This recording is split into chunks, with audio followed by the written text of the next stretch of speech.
Imagine the map of the world a long time ago. To the west was a small, rainy island. It was barely a dot off the coast of Europe. It didn't have many people. It had few resources, and its armies were much smaller than the big countries nearby. But this small island, Britain, would end up controlling a huge area of land, 20 times bigger than itself. This land had been home to empires for hundreds of years. Hundreds of millions of people lived there. It had many languages, religions, and traditions that were much older than Britain itself. How could Britain take over such a huge place? At the time, most people would have thought this was impossible or even silly. India was not one single kingdom that could easily be defeated. It was like a puzzle, made up of many different societies, kingdoms, and empires. Many of them were richer and had stronger armies than any country in Europe.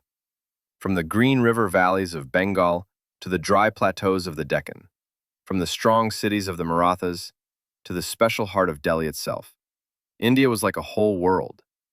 The idea that a small island across the ocean would one day call India the jewel in the crown of its empire seemed like a fairy tale. But it happened. The British did not attack India all at once in one big war. They did not defeat it just by having huge armies. Their victory happened slowly, bit by bit.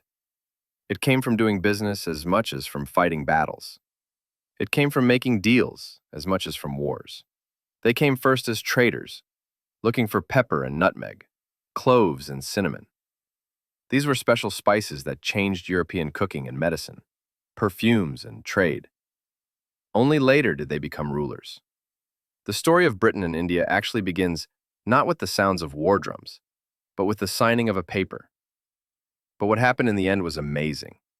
By the middle of the 1800s, British control reached across the whole area. What followed were big changes and terrible consequences. Indian farming was changed to help British factories. Old leaders lost their power. New movements for independence started, and many famines hurt entire generations. India became both the pride and the problem of the empire. It proved Britain's power around the world, but it also became the place where resistance grew that would one day help bring down the empire. But before we learn about rebellion and resistance, before we get to the railways and telegraphs, we must go back to the beginning, to the cold December of 1600, when Queen Elizabeth I signed a paper that would quietly start the most important business company in world history. At the time, it seemed like just a normal business deal where merchants wanted to make money. But really, it was the first thread in a big story that would tie two civilizations together for hundreds of years, often in painful ways. This is the story of how Britain conquered India, not in one attack, but step by step, deal by deal, fort by fort. A story of big dreams, competition, broken promises, and strength. Above all, it is a story of how a nation that was broken apart from the inside became weak and easy to control from the outside. The story of Britain's conquest of India can be traced back to a single paper, sealed with royal wax. On New Year's Eve 1600, Queen Elizabeth I put her name on a royal charter. This gave a group of merchants permission to trade with the East Indies. Few people at the time could have imagined how big this moment would become.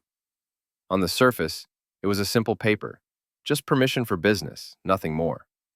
But really, it was like the birth certificate of what would become the most powerful company in history, the English East India Company. These merchants were not rich nobles or government leaders. They were ambitious people who saw a chance to make money where others saw only danger. The charter gave them complete control over English trade in Asia. It basically handed them the keys to a fortune in spices, fabrics, and valuable goods. To Europeans, the East was a place of endless wonders. Nutmeg was said to cure the plague. Cinnamon and pepper were worth more than gold. Silk and cotton were woven with a quality not seen in Europe. People wanted these things badly, and whoever controlled them could become very rich. But Elizabeth's signature did not make England the master of Asian trade right away. Far from it. The Dutch were already ahead of them. They had more ships and were more efficient. The Portuguese had been there since Vasco da Gama's famous voyage, and controlled important ports from Goa to Malacca. The Spanish, though spread thin in the Americas, were still powerful. The French would arrive soon too. In this crowded field, the English seemed to be the weakest competitors. Their new company didn't have much money, didn't have many weapons, and had to depend on kings and queens who weren't sure if it would work. But the East India Company had two weapons that would prove to be very powerful: patience and never giving up. At first, the company didn't even try to get directly to India.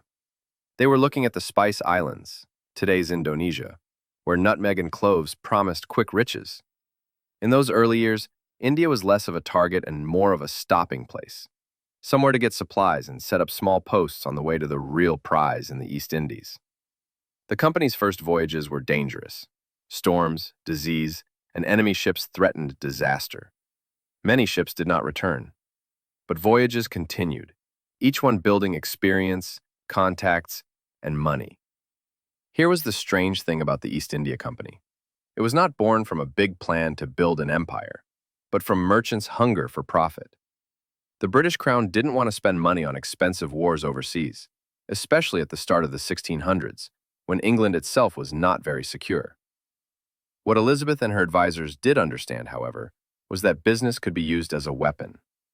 If England could not defeat its enemies with armies, it might outlast them through trade. The Charter of 1600 was more than just a business gamble. It was an experiment in strategy.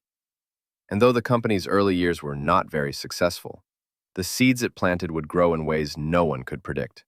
Its warehouses, its ships, and its careful building of relationships with local rulers slowly wove threads of influence that decades later could be pulled into chains of power. The merchants who gathered in London on that winter night probably celebrated their new business with dreams of pepper and silk.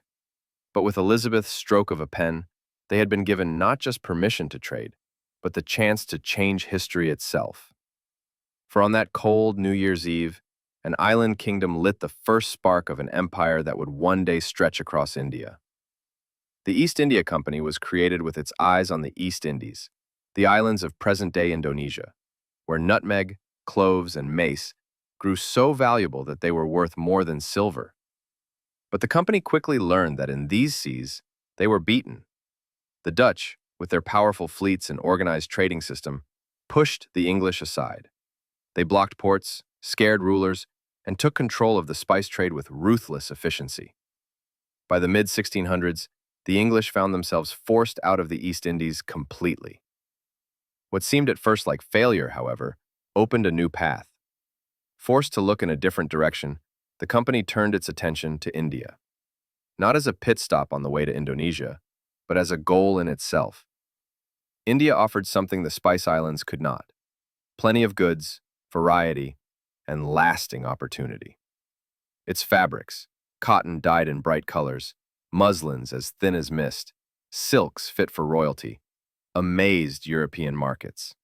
Its pepper, ginger, and indigo found ready buyers. Unlike the limited supply of the Spice Islands, India's wealth was huge and kept renewing. In 1640, the East India Company got a grant of land on the Coromandel coast from a local ruler.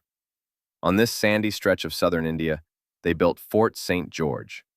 At first, it was just a simple fortress, little more than walls and warehouses, but it represented something new: Englishmen owning land in India, not just trading with permission from local powers. Around the fort, merchants, workers, and laborers gathered, and soon a town began to grow. This small outpost would grow into Madras, today's Chennai, home to millions. The company learned quickly that forts were more than just military buildings. They were seeds of settlement. From Bombay on the west coast to Calcutta in Bengal, new trading posts went up, each surrounded by walls, guns, and busy markets. Unlike the Portuguese, who often took their ports by force, the company talked, persuaded, and sometimes bribed its way into staying. To local rulers, these Europeans seemed harmless, useful traders who brought silver and bought fabrics, more dependent on Indian goods than Indians were on them. Few could have imagined that these tiny settlements would one day become the starting points of empire. It was wealth, not conquest, that drove this stage of expansion. Spices, once the obsession of Europe, were slowly overshadowed by India's fabrics. To wear calico or muslin became a fashion statement in London and Paris. Brian Gardner, a historian of the company, once wrote that wealth could be measured in spices. But the truth is, by the 1600s, wealth was increasingly measured in cloth. In Europe, to give someone Indian fabric was to offer both luxury and status. This trade changed the world. In the markets of Madras, weavers worked to meet European demand. In London, fortunes were made as ships unloaded bales of Indian cotton. And in between stretched the arteries of empire. Sea lanes protected by the Royal Navy, harbors fortified against rivals, and the first whispers of a global economy. But the British were not alone. The French, Dutch, Danes, and Portuguese all had their own settlements, forts, and trading posts. Each power courted local rulers, competed for influence, and sometimes fought. India, with its divided politics and huge wealth, became a place not just of trade, but of competition. The forts and settlements along its coasts were like chess pieces, small in themselves, but able to shape entire contests. The East India Company, still a trading business at heart, had no plan to become a ruling power. But every fort they built, every treaty they signed, every soldier they hired, pushed them one step closer to empire. For in India, business and conquest would soon prove to be the same thing. Before Britain's small posts grew into power, India was already ruled by one of the greatest empires the world had ever seen, the Mughals. Founded in the early 1500s by Babur, a descendant of both Timur and Genghis Khan, the Mughal Empire mixed Central Asian military traditions with Persian culture and Indian government. By the mid-1600s, under emperors such as Akbar and Shah Jahan, the Mughals controlled most of the area, ruling over more people than any European king could even imagine. To step into Mughal India was to enter a world of dazzling wealth and cultural brilliance. The Mughal court in Delhi and Agra was famous across continents. Palaces glittered with jewels. Artists created miniatures of beautiful detail, and poets wrote verses in Persian and Urdu that celebrated love, conquest, and the divine. European travelers were amazed not only by the empire's riches, but by its order. Roads and canals connected provinces. Huge caravans carried goods. And the imperial government, though not perfect, was more advanced than most European governments of the same time. The Mughals had perfected the art of balancing power. Local rulers, or zamindars, collected taxes in exchange for loyalty. Religious diversity was accepted, particularly under Akbar, who experimented with blending traditions of Hinduism, Islam, and even Christianity into what he called the Din-i-Ilahi, or religion of God. The empire's ability to bring so many peoples into one political system was amazing and unmatched in much of the world. The Mughal economy was the envy of Europe. India produced nearly a quarter of the world's wealth during the early modern period. Its cotton, silks, spices, and indigo dominated global trade. Cities like Surat and Dhaka in Bengal were buzzing with business. Their ports were filled with ships going to Arabia, Africa, and Southeast Asia. When the first English merchants arrived, they were dwarfed by the size of Indian production.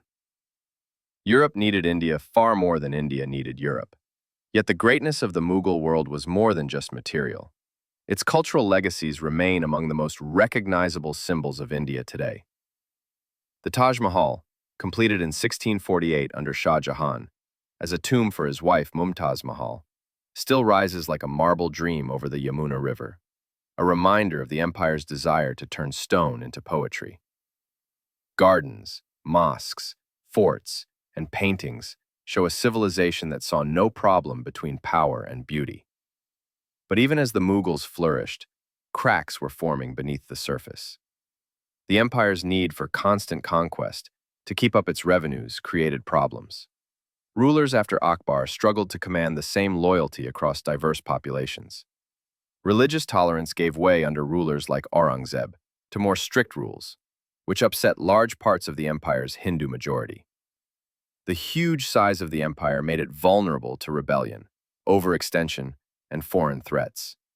Still, in the 1600s, the Mughals seemed unshakable. To the English traders huddled behind their walls at Madras or Calcutta, the Mughal emperor was less a rival than a distant sun, too far above their reach to challenge. And yet history has a way of changing things. Empires that seem eternal can fade within a generation. The Mughal order, which had given India relative stability for nearly 200 years, would not collapse overnight. But its slow decline would open space for ambitious newcomers. When the British Company began getting land, forts, and influence, it was not because they overpowered the Mughals directly. It was because they arrived just as the Mughal world was beginning to break apart. To understand how Britain rose, we must now turn from the empire at its height to its gradual unraveling. An unraveling that would change the destiny of India itself. By the beginning of the 1700s, the glittering Mughal empire that had once amazed the world was beginning to fade. Its palaces and gardens still stood, its armies still marched, but the ties that held the empire together were fraying. The decline was not sudden. It was slow, uneven, and at times invisible to those living through it. But with each passing decade, the authority of the Mughal emperor became more symbolic, while real power slipped into the hands of provincial governors, ambitious generals, and local chiefs. The causes of this decline were many. The empire's huge size strained the government. A system built on conquest needed constant victories to keep itself going. And when conquest stopped, so did the money. Aurangzeb, the last great Mughal emperor, expanded the empire to its largest size, but exhausted its treasury and army in the process. His strict religious policies aimed at enforcing Islamic law across a diverse population upset many Hindu nobles and rulers who had once been loyal allies under Akbar's more accepting rule. Anger brewed quietly, and rebellions became more common. Then came attacks from outside. In 1739, the Persian ruler Nadir Shah stormed into India. At the Battle of Karnal, the Mughal army was badly defeated. Days later, Delhi itself was attacked. Nadir Shah's soldiers swept through the imperial capital, stealing its treasures and leaving the city in flames. Among the stolen items was the legendary peacock throne, covered with jewels, and the Koh-i-Noor diamond, symbols of Mughal majesty carried off as prizes of war. Delhi's streets ran with blood, and the emperor, once master of a huge area, now looked powerless even in his own capital. Barely 10 years later, another invader followed. Ahmad Shah Durrani, the Afghan conqueror, launched repeated invasions into northern India, beginning in 1748. His armies swept across Punjab and beyond, seizing territory and shaking Mughal authority further. Each invasion showed how fragile the once proud empire had become. The emperor remained in Delhi, a figurehead, while his rule carried little weight outside the city's walls. The weakening of the Mughal center had big consequences. Governors of distant provinces, Bengal, Hyderabad, Awadh, began acting independently, collecting taxes for themselves and keeping private armies. In effect, the empire split into semi-independent states that still paid token tribute to Delhi, but were Mughal in name only. The empire's prestige lingered like an echo, but the sound grew fainter with each passing year. For India's people, the decline of the Mughals was not just a political drama, but a real experience. Peasants faced heavier taxes as local rulers tried to make themselves rich. Bandits spread along trade routes. Merchants, once confident in the security provided by imperial law, now found themselves dealing with regional warlords instead of one empire. The grand dream of a united, prosperous Mughal India was slipping away. But in this trouble lay opportunities for others.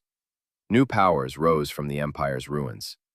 The Marathas in the Deccan, the Sikhs in Punjab, the kingdom of Mysore in the south, all carved out their own territories. Each tried to fill the empty space the Mughals left behind. But this political splitting apart also opened doors for outsiders. Where once a powerful emperor might have dismissed foreign merchants as small annoyances, now European companies found themselves wanted as allies, moneylenders, or military backers in the endless rivalries of Indian states. The decline of the Mughals did not mark the end of India's story. It marked the beginning of a chapter in which foreign traders could slowly transform into conquerors. And in this changing landscape, the East India Company, once a nervous guest at the edges of empire, began to see possibilities that no one had imagined a century earlier. As the Mughals weakened, the empty space of power was not left empty for long. Rising from the rugged hills and forts of the western Deccan came a new force, the Marathas. What began as a local resistance movement under the legendary Shivaji in the 1600s grew into one of the most powerful forces of the 18th century India. Unlike the centralized, wealthy Mughal court, the Marathas built their strength on mobility, toughness, and a loose group of leaders that could strike across the area with amazing speed. The Marathas were in many ways the opposite of the Mughals. Where the Mughal emperors relied on huge architecture and courtly ceremony to show power, the Marathas were good at guerrilla warfare and fast cavalry raids. They were deeply rooted in the land, drawing on local loyalties and a warrior tradition that emphasized endurance and adaptability. Their forts, sitting on rocky cliffs or hidden in forests, were symbols of resistance, each one a thorn in the side of would-be conquerors. By the early 1700s, the Marathas were no longer just raiders. They had built an empire that stretched across much of central and western India. From their stronghold at Pune, they showed authority over vast territories, taking tribute from weakened Mughal governors and rival kingdoms.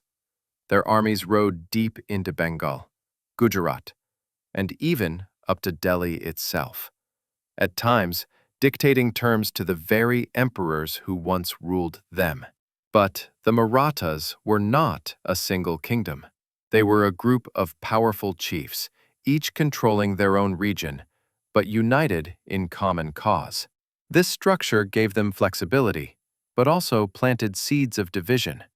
Rivalries between Maratha leaders often flared, weakening their combined strength at critical moments. Still, for nearly a century, the Marathas stood as the most powerful native force in India, overshadowing the fading shadow of the Mughals. For ordinary Indians, the rise of the Marathas was both hope and hardship.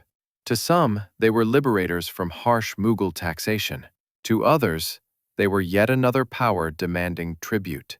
Their campaigns brought both wealth and destruction. Farmers might see Maratha horsemen defending villages one season and taking grain the next.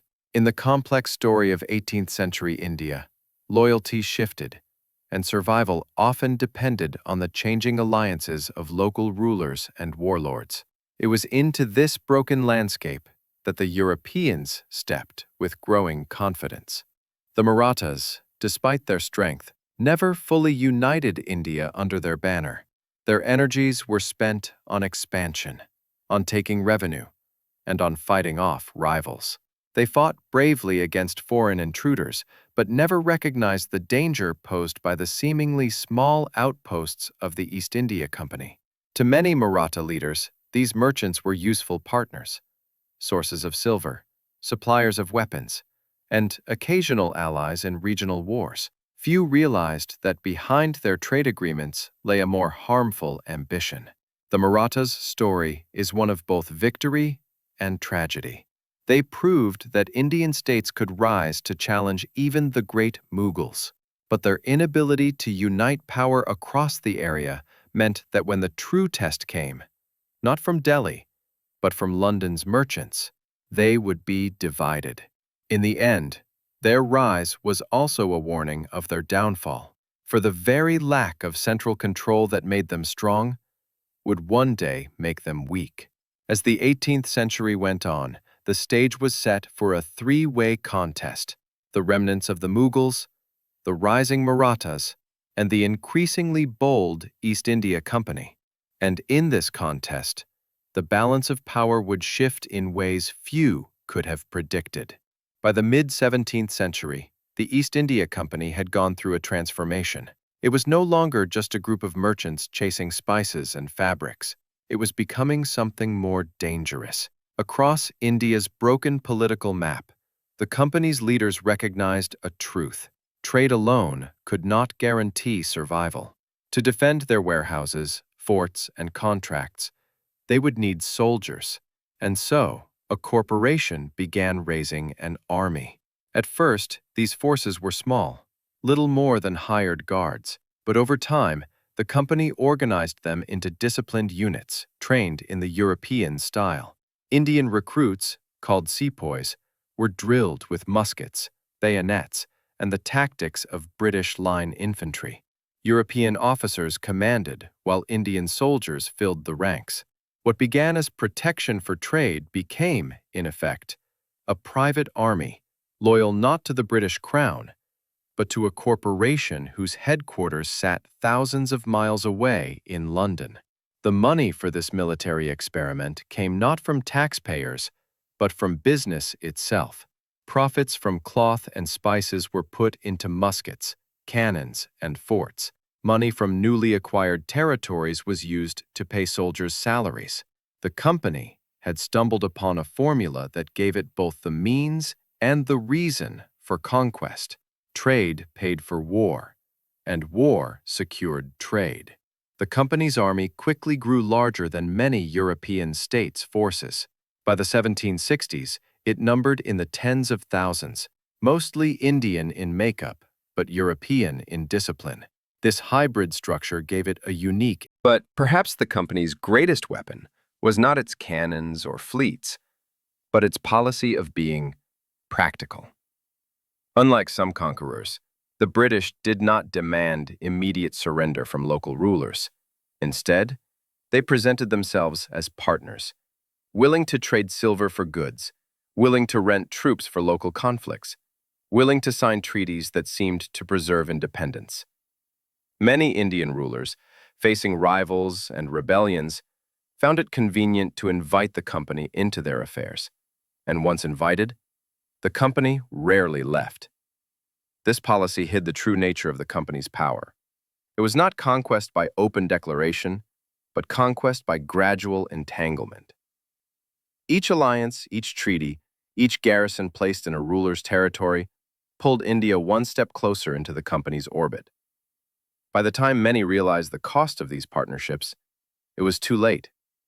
The sepoys stood at their gates, the company's cannons faced their walls, and debts owed to company financiers bound them hand and foot.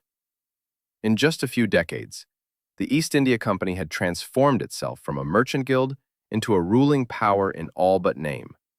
Its private army was not only the largest corporate military force the world had ever seen, it was the spearhead of Britain's advance into India. By the mid-17th century, India was not only a battleground for local dynasties, it had also become a stage for European rivalries. Britain was not alone in its ambitions. The French, Dutch, Danes, and Portuguese each had forts, settlements, and fragile alliances with Indian rulers. To them, India was not simply another colony, but the prize of global empire, a place where fortunes could be made and wars decided. Of these rivals, the French posed the greatest threat.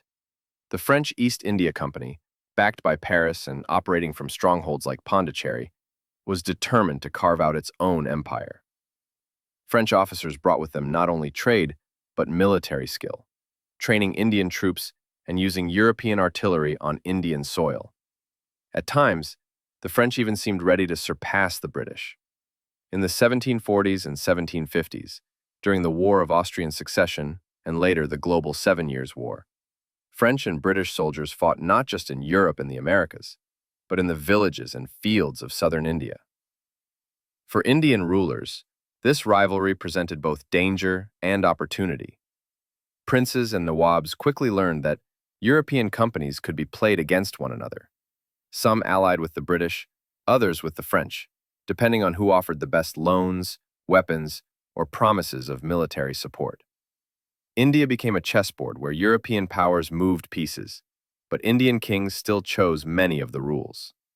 Yet behind this contest loomed one figure who would tip the balance: Robert Clive. Clive was not born to nobility. He was the son of a struggling lawyer in England, sent to India as a clerk in the company's service.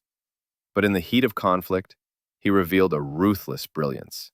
He reinvented himself from clerk to soldier, from soldier to commander, and from commander to kingmaker. His boldness and willingness to take risks would transform the company's fortunes. Clive's rise matched Britain's broader naval dominance.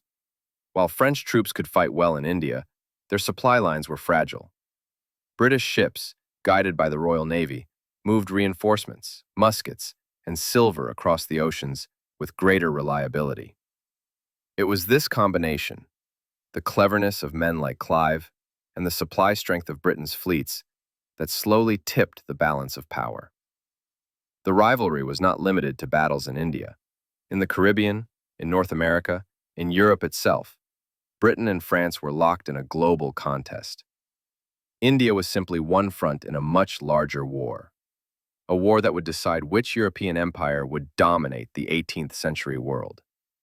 For the East India Company, victory in India was not just about profit, but about survival against a French competitor just as determined to control the area's riches.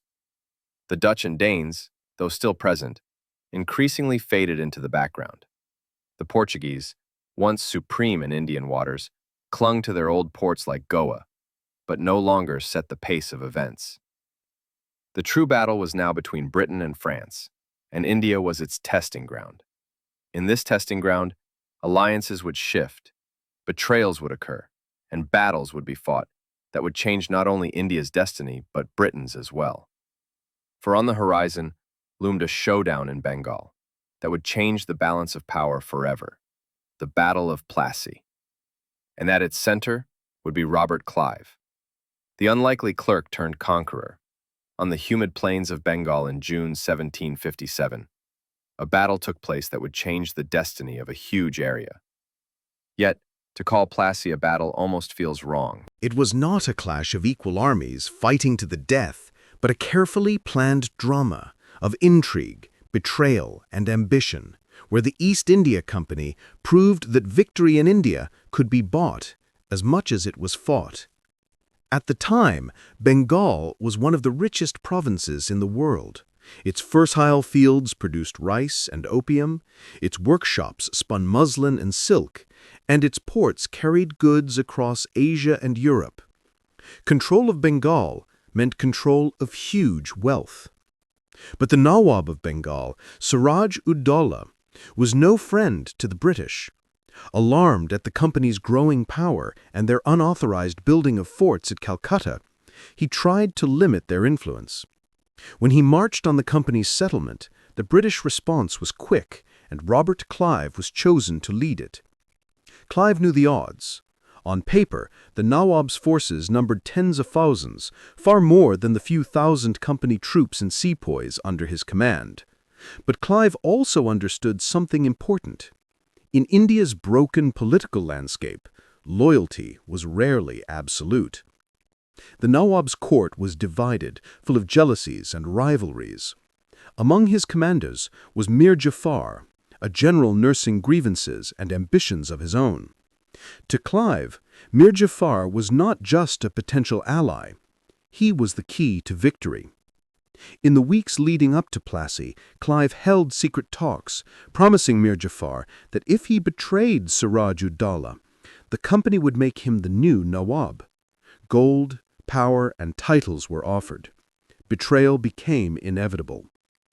When the two armies faced each other on June 23rd, the outcome was already half decided. The Nawab's forces vastly outnumbered the company's men, but when the fighting began, Mir Jafar and his group stood still, refusing to fight. Confusion spread through the Nawab's camp. The company's artillery, though limited, was well placed, and the sudden start of a summer storm soaked the powder of the Nawab's cannons, while the British carefully protected their own. As the fighting unfolded, Siraj-ud-Dowlah's army fell into disorder, his supposed allies watching in silence. Within hours, what might have been a bad defeat for the company turned into a stunning victory. Siraj-ud-Dowlah fled the field, later captured and killed by forces loyal to Mir Jafar. True to their word, the British installed Mir Jafar as Bengal's Nawab, a ruler in name, but in practice a puppet of the company. It was a turning point of almost unimaginable scale. A private corporation, thousands of miles from home, had toppled one of the richest rulers in India through a mix of clever diplomacy, bribery, and battlefield discipline. The results of Plassey rippled far beyond Bengal. With control of its money, the company gained access to huge wealth. This money was not only used to pay for trade, it paid for the company's growing army, paid for new forts, and paid for more campaigns across India. For the first time, the company could keep its military machine going without constant money from London. India itself would pay for its own conquest. British rivals looked on in shock. The French, once nearly equal competitors, never recovered from their failure to get Bengal. Indian rulers, meanwhile, began to realize with alarm that these Europeans were no longer just merchants. They were kingmakers, able to decide thrones and change destinies. And at the heart of it all stood Robert Clive, the man who had gambled everything at Plassey and won. He returned to Britain celebrated as a hero, though his legacy in India was already stained with corruption and controversy. For the millions of Bengalis whose resources were now taken into the company's coffers, Clive's victory marked a new era, an era in which Bengal's wealth would be drained to fuel Britain's rise. The Battle of Plassey was not the largest battle fought on Indian soil, nor the bloodiest, but it was perhaps the most important. It was the moment when the East India Company stopped being just a trading corporation and became clearly a ruling power. The cannons at Plassey had barely fallen silent when the true meaning of the battle began to unfold. What Robert Clive and the company had won in Bengal was not just a victory. It was a fortune, a foothold, and a foundation for empire. With Mir Jafar installed as the new Nawab, the East India Company found itself in possession of something it had never had before: direct influence over one of India's wealthiest provinces. Mir Jafar's throne rested entirely on company support, and the price of that support was huge. He was forced to pay huge sums in gifts and agreements, giving treasure, gold, and jewels, which had sat in Mughal treasuries for generations, were taken off into company vaults. The private accounts of Clive and his fellow officers grew overnight, causing both admiration and scandal when news reached London. But the wealth of Bengal was not a one-time prize. More important than the immediate plunder was the stream of money that followed. The fertile fields of Bengal fed millions. Its weavers clothed much of the world. Now those revenues no longer supported a Nawab or an emperor. They financed a corporation's ambitions. The company could pay its sepoys, expand its forts, and send ships and soldiers farther into the area, all with Indian wealth. Bengal, once a jewel of Mughal prosperity, became the financial engine of British expansion. This change happened during a global conflict. The 7 Years' War, 1756 to 1763, raged across continents, from Europe to North America to the Caribbean, and India was one of its important places. Britain's victory at Plassey matched its broader naval and colonial successes. When the war ended with the Treaty of Paris in 1763, France's global position was shattered. The French East India Company, already weakened, collapsed within a few years. Though France kept small areas in India, Pondicherry, Karaikal, Chundunnagar, these were little more than symbolic. The dream of a French India was gone. For the British, the war and its treaties confirmed what Plassey had hinted at: they were now the most powerful European power in India. No rival could match their combination of naval strength, financial resources, and political cleverness. From this point forward, Britain's main enemies in India would no longer be other Europeans but Indians themselves. Yet with power came corruption. Company officials, once clerks and traders, now had authority over millions of subjects. Many used that authority to make themselves rich, forcing local rulers and taking control of trade. The sudden flow of Bengal's wealth into London created both wonder and worry. Members of Parliament debated whether a private corporation should be allowed to have such unchecked power. Some celebrated the company's victory as proof of British genius, while others warned that greed was destroying both morality and good government. For Indians, the results were immediate and deep.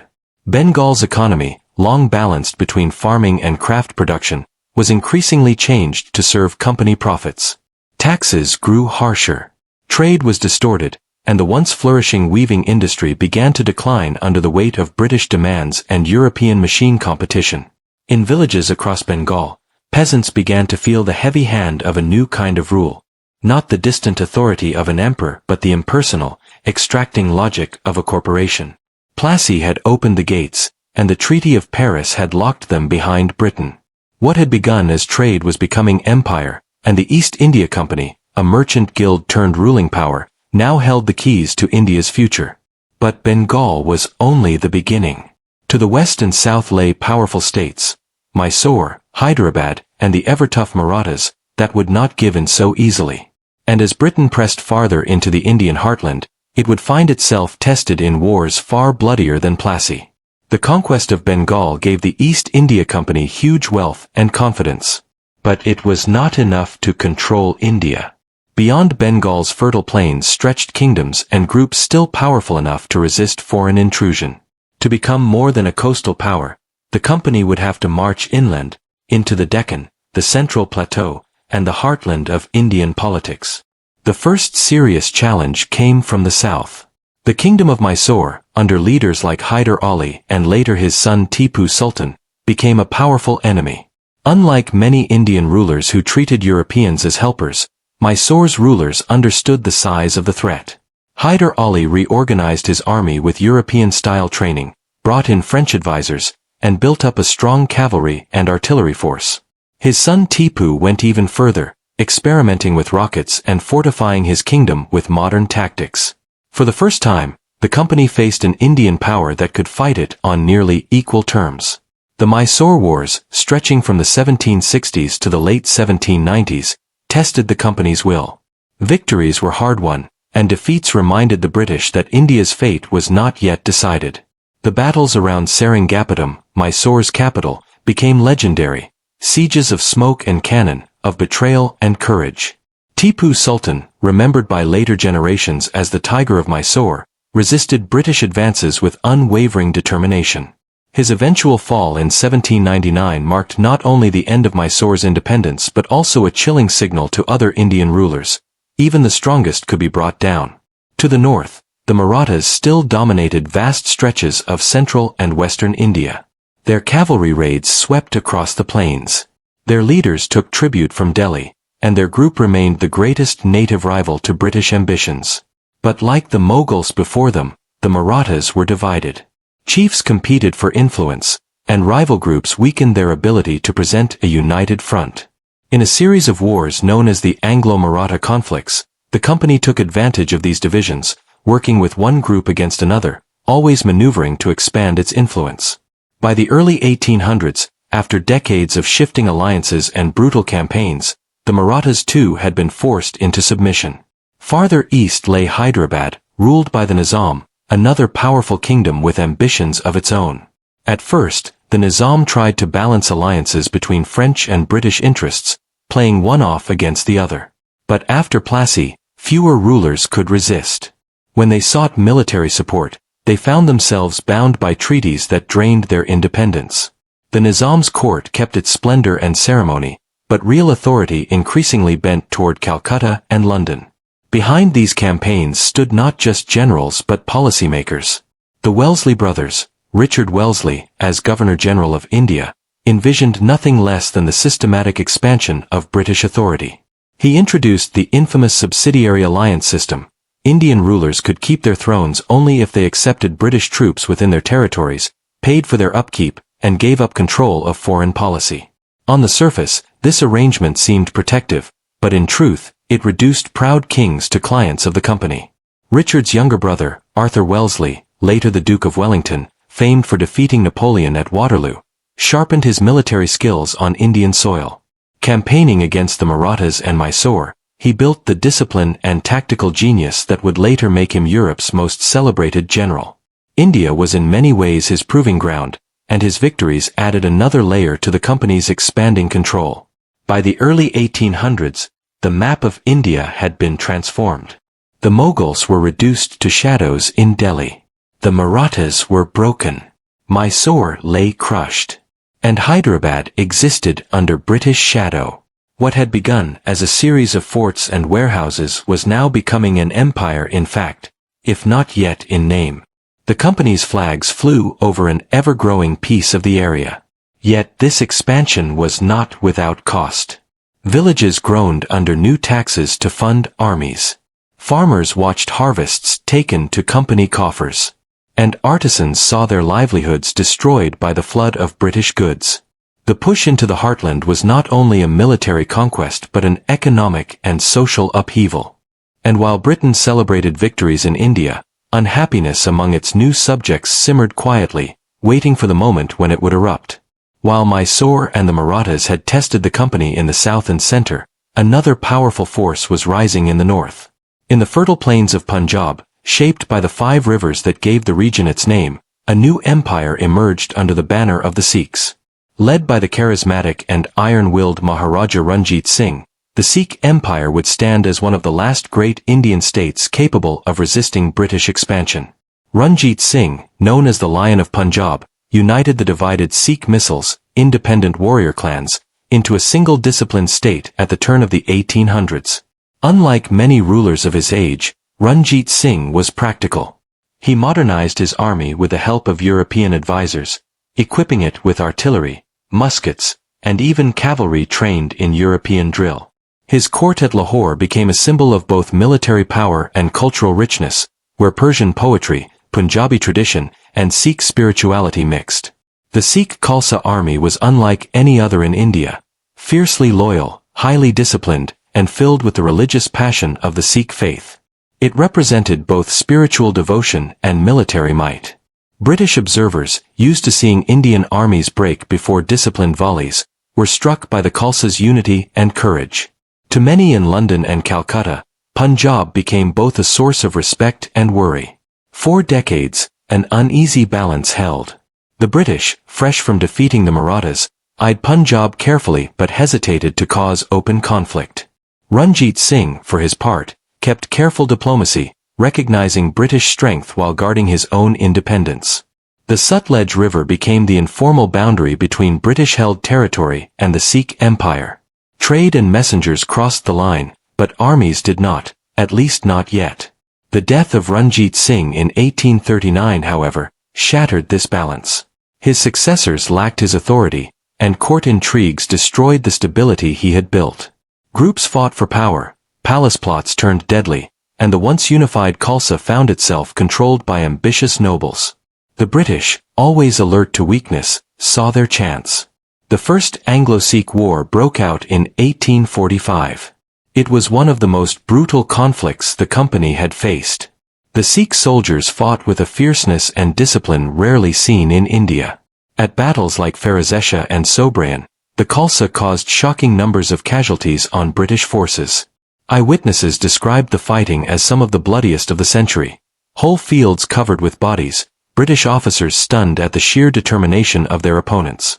Yet discipline and courage were undermined by betrayal. Some Sikh generals, caught between loyalty and their own ambitions, held back support at key moments. The company, with its superior supply lines and navy-backed reinforcements, ultimately won. The war ended in defeat for the Sikhs, but it was not total. Punjab remained semi-independent under British supervision. That independence did not last. In 1849, after the Second Anglo-Sikh War, Punjab was formally taken into the company's growing control. The Khalsa was broken up, Lahore fell, and the once proud Sikh Empire was gone. The taking of Punjab marked the final great conquest of the East India Company. From the Himalayas in the north to Cape Comorin in the south, from Bombay to Calcutta, Britain now held power over almost the entire area. For the company, the defeat of the Sikhs was both victory and warning. The Khalsa had shown that Indians could match European discipline when united under strong leadership. For the Sikh people, the memory of resistance lingered long after the taking, becoming a source of identity and pride in later generations. The conquest of Punjab completed the company's expansion. But with new lands came new problems. How to govern such vast territories, how to tax and control millions of subjects, and how to balance rule with the simmering unhappiness that was beginning to spread. The age of conquest was ending. The age of rule and of rebellion was about to begin. By the middle of the 1800s, the East India Company had changed from a trading corporation into the real ruler of India. Its flags flew over Bengal, Bombay, Madras, and now Punjab. Its treaties bound Hyderabad and countless princely states. Its sepoy armies patrolled plains and forts alike. Yet the company was never meant to be a government. It was a corporation driven by profit, answerable not to the people it ruled but to shareholders in London. And this truth shaped the way India was governed. The company's administration began with revenue. Conquest had been expensive, and armies had to be kept. To pay for this, the company introduced sweeping tax systems, often harsher and more rigid than those of India's fallen empires. In Bengal, the permanent settlement of 1793 locked peasants into a system where landlords, or zamindars, collected rents on behalf of the company. At first, it promised efficiency. In practice, it led to crushing burdens on farmers who now owed fixed payments regardless of harvest failures. Famine struck with greater severity because taxes rarely eased, even when fields lay empty. Trade too was changed to serve Britain's interests. Indian artisans, once the envy of the world for their silks, muslins and cotton, saw their livelihoods collapse under the flood of British factory-made cloth. The same railways and shipping routes that promised progress also carried cheap industrial fabrics from Manchester and Birmingham into Indian markets, undercutting local weavers. Entire weaving towns like Dhaka, once famous for its fine muslins, fell into decline. Villagers who had once spun thread for global markets were now reduced to basic farming or debt. The company also tried to impose legal and administrative reforms. British courts and codes of law were introduced, intended to create uniform justice but often undermining local traditions and practices. English education was promoted among the elite, producing a small but influential class of Indians who could serve as clerks, translators, and minor officials. While some welcomed the new learning, others saw it as a threat to established religious and cultural orders. Religious and social policies deepened these tensions. The company said it was neutral in matters of faith, but its actions often contradicted this claim. Missionaries, though not officially endorsed, operated with growing confidence under British protection, spreading Christianity in regions long defined by Hinduism, Islam, and Sikhism. At the same time, reform-minded governors like Lord William Bentinck tried to ban practices such as suttee, the burning of widows, and to regulate child marriage. While these reforms were celebrated in Britain as signs of progress, many Indians saw them as intrusions into sacred traditions, an assault not only on customs but on community identity. Among Indian elites, disappointment spread. Princes found their independence reduced by subsidiary alliances that drained their treasuries and filled their courts with British advisors. Noble families that had once enjoyed Mughal patronage lost their lands or saw them given to company loyalists. Even those who prospered under British rule, merchants, financiers, and some landlords, felt a gnawing unease. They profited from the company's order, yet they too recognized the foreign hand that now dictated the rhythms of Indian life. For ordinary people, company rule was felt most sharply in the village. Taxes pressed hard. Soldiers recruited from peasant families were sent far from home. And new systems of land ownership disrupted centuries-old ties between farmers and communities. Railways and telegraphs were beginning to connect India together, but they served mainly to move troops quickly and take resources efficiently. The promise of modernization was inseparable from the reality of exploitation. To the British public, the company's empire was presented as a civilizing mission, an experiment in governance, progress, and reform. But in India, the experiment looked different. It looked like wealth taken abroad, traditions unsettled, and a population caught between admiration for modern innovations and anger at their cost. The East India Company had mastered conquest. Now it tried to master rule. But in doing so, it planted the seeds of resistance. For every law passed, every tax collected, every reform forced without asking, anger deepened. Beneath the surface of apparent stability, the embers of rebellion smoldered, waiting for a spark to light them. By the 1850s, beneath the outward order of British rule, unhappiness was spreading like cracks through stone. On the surface, the East India Company's empire seemed secure. Forts stood strong, railways extended farther each year, and sepoy regiments drilled with clockwork discipline. But underneath, anger was coiling tightly, drawn from economic hardship, wounded pride, and fears that Britain intended not just to govern India but to remake it in its own image.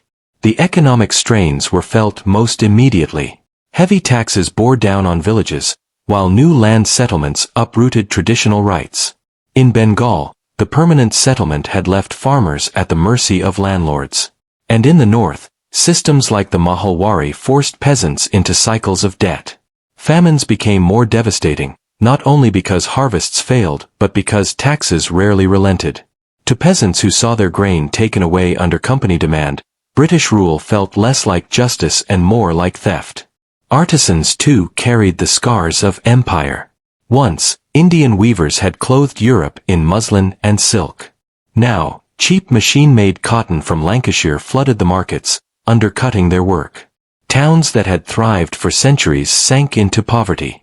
Families who had passed down crafts for generations abandoned looms and dye vats, forced back into the soil as impoverished farmers. Prosperity seemed to drain out of India as steadily as the silver and fabrics that filled British warehouses. Religion and culture provided another source of tension. While the company claimed neutrality, its policies often stirred suspicion. The presence of Christian missionaries, though never officially endorsed by the company, was seen as a sign that Britain intended to convert India. Social reforms, such as the ending of suttee and restrictions on child marriage, though celebrated in London, were received in India with unease. To many, these measures appeared not as kind reforms but as attacks on sacred customs, the first steps in taking apart the very fabric of Indian society. Nowhere was anger more concentrated than in the company's own army. The sepoys, numbering in the hundreds of thousands and drawn largely from the peasantry of Bengal, Awadh, and the north, were the backbone of British power in India. Yet they often felt the sting of humiliation. Their pay fell behind the rising cost of living, promotions were limited, and the cultural insensitivity of British officers bred distrust. Orders that ignored caste and religious observances, such as forcing sepoys to serve overseas, which for many Hindus meant losing caste, deepened their sense of being wronged. The spark, when it came, was small but symbolic. In 1857, the company introduced a new Enfield rifle. Its cartridges, soldiers were told, were greased with animal fat, rumored to come from cows, sacred to Hindus, and pigs, forbidden to Muslims. To load the rifle, sepoys had to bite the cartridges open, an act that violated both Hindu and Muslim religious law. Whether the rumor was entirely true or not mattered little. Belief itself was enough to light fury. For the sepoys, this was no longer just about pay or discipline. It was about faith, honor, and the suspicion that the British aimed to defile their religion as a step toward conversion. But the cartridges were only kindling piled on years of anger. Rulers who had lost their lands, humiliated nobles, impoverished artisans, overtaxed peasants, all shared a growing sense of betrayal. India's old orders had crumbled, but the new one imposed by the company seemed not like freedom but like chains. The empire's strength, built on alliances and loyalty, now faced the risk of collapsing under the weight of its own insensitivity. By the spring of 1857, the whispers of unhappiness had grown louder. Villages murmured of rebellion. Sepoy lines were restless. Local rulers removed by British reforms began to dream of getting back what was theirs. The powder keg was ready. It only awaited a single spark to explode into the greatest challenge the company had ever faced, the uprising that would shake India and change the fate of empire forever. The spark came at Meerut on May 10, 1857. A group of sepoys, humiliated and imprisoned for refusing to bite the new rifle cartridges, rose against their officers. Their anger, sharpened by years of grievances, erupted into violence. Within hours, barracks burned, British officers and their families fled in terror, and the mutiny spread like wildfire across northern India. What began as a local uprising quickly grew into something far larger, a rebellion that would shake the foundations of the East India Company's empire. The sepoys marched to Delhi, where their arrival electrified the city. There, in the crumbling Mughal court, they placed the aged Emperor Bahadur Shah II, more poet than ruler, at the head of their cause. Suddenly, a rebellion became a war of legitimacy. The Mughal banner, thought to be little more than a relic of the past, once again flew above Delhi's Red Fort. To rebels and supporters across the north, this was no mere mutiny. It was a call to restore a world swept aside by foreign rule. Across the Gangetic Plain, rebellion spread. In Kanpur, in Lucknow, in Jhansi, towns and villages erupted. Princes removed by British takeovers seized the moment to reclaim their thrones. Nobles rallied followers with promises of independence. Peasants joined in, striking at tax collectors and landlords who had enforced company demands. Women too stepped into the struggle. Most famously, Rani Lakshmibai of Jhansi, who put on armor, mounted her horse, and led troops in battle. To many Indians, she became the symbol of resistance, fearless, defiant, unwilling to bow. But the rebellion was never unified. Each region, each leader pursued their own aims. Some fought to restore the Mughals, others to revive Maratha power, others still simply to drive out the company. The lack of a common vision hurt coordination. Meanwhile, the British, stunned at first, regrouped with brutal determination. Reinforcements poured in by sea and overland. Telegraph wires, newly strung across India, crackled with messages that allowed Calcutta, Madras, and Bombay to coordinate their response with speed never seen before. Railways moved troops to hot zones faster than rebels could march. The very tools of modernity that the British had introduced became weapons of suppression. The fighting was fierce. Delhi became a place of siege and slaughter, its streets echoing with cannon fire. At Kanpur, rebels massacred British captives, an act that hardened British resolve for revenge. In Lucknow, British garrisons endured desperate months under siege, their relief celebrated in London as a triumph of endurance. And in Jhansi, Lakshmibai fell in battle, remembered by both friend and foe as a warrior queen who fought to her last breath. The company's response was merciless. Villages suspected of hiding rebels were burned. Prisoners were executed by the hundreds. Entire regions were subjected to group punishment. The British press spoke of vengeance, not justice. And in India, the memory of these acts of revenge left scars that would linger for generations. By mid-1858, the rebellion was crushed. Delhi was retaken, the Mughal emperor exiled to Burma, and rebel leaders killed or captured. Yet if the rebellion failed in its immediate goals, its legacy was huge. It shattered the illusion of stability under company rule, showing how fragile its foundations truly were. It ended the Mughal dynasty, cutting India's last symbolic link to its imperial past. And it forced Britain to face a question that could no longer be ignored. Could India be ruled by a company whose pursuit of profit had driven millions into rebellion? The answer came quickly. In 1858, the East India Company was dissolved. Its powers and territories were transferred directly to the British Crown. Queen Victoria was proclaimed Empress of India, and governance passed into the hands of Parliament. The age of company rule was over. The age of the Raj had begun. The rebellion of 1857 had torn away the appearance of stability. What followed was a reordering of empire itself. In 1858, Parliament dissolved the East India Company, and India passed directly under the authority of the British Crown. The transfer was not just a change of management, it was a declaration that Britain's hold on India would be permanent. No longer the work of a company, but the proud possession of an empire. Queen Victoria, in her proclamation of 1858, promised justice, protection of religious freedom, and equal treatment under law. These promises were meant to calm a shaken land, to assure princes and peasants alike that Britain would rule not as a usurper but as a guardian. Yet beneath the words lay a new reality. India was now the jewel of Britain's imperial crown, and every aspect of its governance would be shaped to serve imperial needs. The Raj tried to project itself as modern, rational, and efficient. New systems of administration divided the area into presidencies and provinces governed by viceroys and district collectors. The Indian civil service, staffed mostly by Britons, became the backbone of imperial authority, enforcing laws, levying taxes, and managing courts. For Indians, advancement into these ranks was possible only for a select few, often educated in English schools and carefully checked for loyalty. Technology became both a symbol and an instrument of imperial rule. Railways stretched across the plains, connecting distant provinces to one another. To British eyes, they were proof of progress. To Indian critics, they were iron veins draining resources outward, carrying cotton, grain, and opium to ports bound for Britain. Telegraph wires linked Calcutta, Bombay, and Delhi with amazing speed, enabling governors to report to London in days rather than months. What had once been a distant colony now felt tied to the imperial center by invisible threads of communication. The military too was changed after the rebellion. Distrust of sepoys lingered, and the British adjusted recruitment to favor groups they labeled as martial races, Sikhs, Gurkhas, Pathans, while reducing reliance on those who had joined the 1857 revolt. European officers held tighter command, and artillery, the decisive arm of the battlefield, remained firmly in British hands.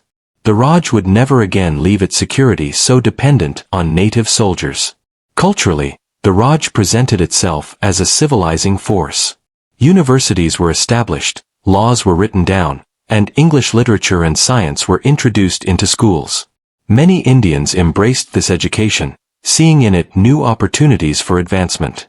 A generation of reformers and thinkers would emerge from these classrooms, fluent in Shakespeare and Locke, yet deeply aware of their own heritage.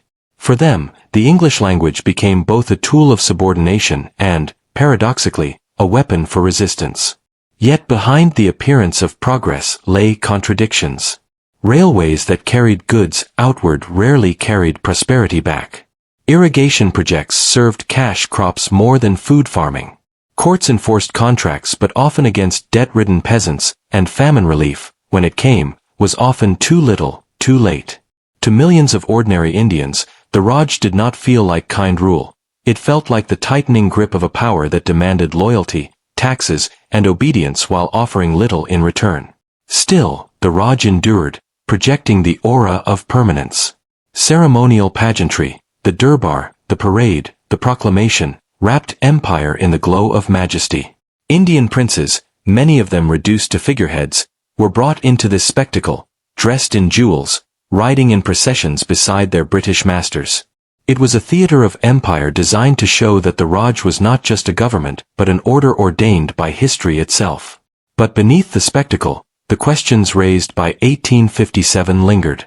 Could India truly be governed in the interests of Britain without causing further unrest? Could promises of justice coexist with the realities of exploitation? For now, the Raj stood triumphant. But its foundations were already marked by contradiction.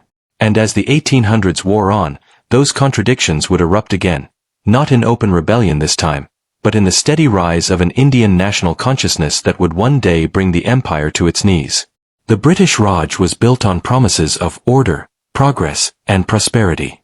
Yet for millions of Indians, the reality was one of hardship. Beneath the grandeur of imperial pageantry, the human cost of British rule was staggering, measured not in battles fought but in crops taken, industries destroyed, and lives lost to famine. The economy of India was deliberately changed to serve the needs of Britain's industrial revolution. Cash crops took priority over food. Cotton, jute, tea, and opium were grown on a huge scale, filling the holds of ships bound for Lancashire mills and Chinese markets. Fields that once fed villages were now planted with crops that fed imperial profit. When harvests failed or markets collapsed, the results were felt not in London but in India's villages. Famines became the recurring curse of the Raj. In the late 1800s, waves of hunger swept across the area. The Great Famine of 1876 to 1878 alone claimed millions of lives. Grain exports to Britain continued even as starving families wandered the countryside, their skeletal frames haunting eyewitness accounts. Relief, when offered, was small, bound by rigid economic ideas that prized balanced budgets over human survival. Officials influenced by laissez-faire economics feared that too much aid would disrupt the discipline of the market. The result was catastrophe on a scale that defies understanding. For artisans, the costs were equally devastating. The decline of India's handloom industry was not simply an economic shift, it was a social collapse. Weavers in Dhaka, once famous for muslin so fine it was said to pass through a ring, saw their livelihoods vanish as British machine-made cloth flooded the markets.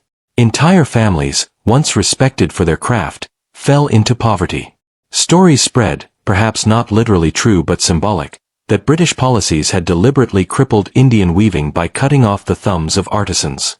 Whether literal or symbolic, the image captured a painful truth: a civilization's skills were being broken to serve another's machines. Even for those who seemed to benefit, the cost was heavy. Indian princes, brought into the spectacle of empire, lived in palaces gilded with British patronage, but their independence was a shadow of the past. They were expected to parade in durbars, sign treaties, and provide loyalty on command.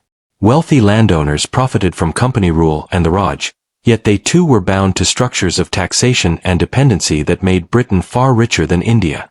The psychological toll was harder to measure, but just as real. A people who had once lived under empires of their own, Mughal, Maratha, Sikh, now lived under the rule of distant strangers. The symbols of power, from the Union Jack flying above forts to the English language in courts, reminded Indians daily of being under someone else's control. And yet, within this humiliation, new seeds were planted. English education, meant to train loyal clerks, created a generation of thinkers who began to question empire in its own language.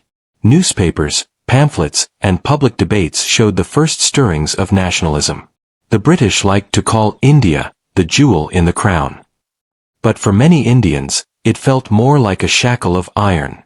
Progress, railways, telegraphs, courts, was undeniable. But so too was the price paid in lives, livelihoods, and dignity. The human cost of empire was written not in account books but in the silence of villages emptied by famine, in the broken looms of weavers, and in the muted voices of rulers reduced to ceremony. And yet, out of this suffering, toughness grew. The memory of famine fueled demands for reform. The removal of old elites gave rise to new voices. And the contradictions of empire, professing justice while practicing exploitation, would awaken a national consciousness that no army of sepoys or regiments of redcoats could suppress forever. The story of Britain's conquest of India is not a tale of sudden collapse or a single decisive battle. It is the story of how a small island nation, armed with ships, silver, and shrewdness, took advantage of a broken land and turned trade into empire. The conquest was built not just on muskets and cannons but on alliances, betrayals, and the steady erosion of India's independence. The decline of the Mughal Empire created the empty space. The rise and fall of powers like the Marathas, Mysore, and the Sikhs revealed the potential for resistance but also the cost of division. Where Indian rulers failed to unite, the company succeeded in exploiting their rivalries.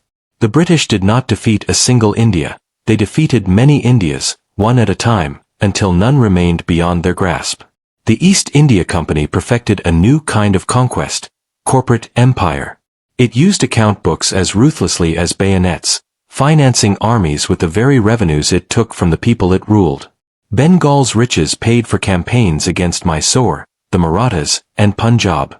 Trade and conquest fed one another in an unending cycle until the company had transformed into something no one in 1600 could have imagined, a merchant guild ruling millions. But empire came at a price. For Britain, India's wealth fueled the Industrial Revolution, made fortunes for merchants, and secured global dominance. For India, the costs were felt in famines, economic disruption, and the loss of political independence. The jewel in the crown glittered brightly in London, but its brilliance was dimmed by the suffering of those who paid for it. And yet, from this darkness arose new light. The very tools Britain introduced, railways, education, newspapers, became instruments of resistance. English schools produced lawyers, journalists, and reformers who would one day use Britain's own ideals of liberty and justice to demand freedom. The trauma of 1857 lingered as a warning, but it also inspired a new generation of nationalists who saw clearly that empire was not destiny. The conquest of India thus offers lasting lessons. It reveals how fragile empires can be, how power can shift through betrayal as easily as through battle. It shows the cost of disunity in the face of foreign ambition. And it reminds us that the legacies of empire are never simple. They are made of both railways and famines, both courts and chains, both education and exploitation. India was not conquered solely by Britain's strength. It was conquered by India's breaking apart, by the ambitions of merchants who became soldiers, and by the indifference of rulers who underestimated the reach of a trading company. But empire, however mighty, could never put out the spirit of a people.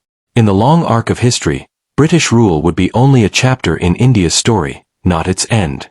For when the empire finally crumbled in the 1900s, it was India that endured. The land that had been called a jewel in another's crown reclaimed its own voice, its own destiny. The lessons of conquest became the foundations of independence. And the story of how Britain conquered India became, ultimately, a story of how India endured Britain.